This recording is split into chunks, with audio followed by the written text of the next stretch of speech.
போதை பழக்க வழக்கங்களிலிருந்து இளைய சமுதாயத்தை மீட்டெடுக்க கல்வித்துறை மற்றும் விளையாட்டுத்துறை இணைந்து அறிவியல் பூர்வமான கல்வியை வழங்க நடவடிக்கை எடுக்கப்படுவதாக அமைச்சர் ஆதவ் அர்ஜுனா தெரிவித்திருக்கிறார்.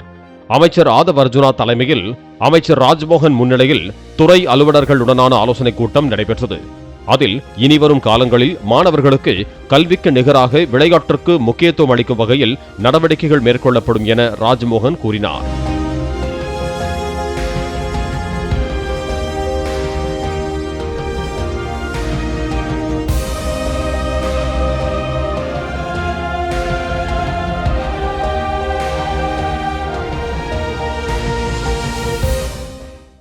பிளே ஸ்டோர் மற்றும் ஆப் ஸ்டோரில் இருந்து பாலிமர் செயலியை QR கோடு மூலம் பதிவிறக்கம் செய்யுங்கள். செய்திகளை உடனுக்குடன் பெறுங்கள்.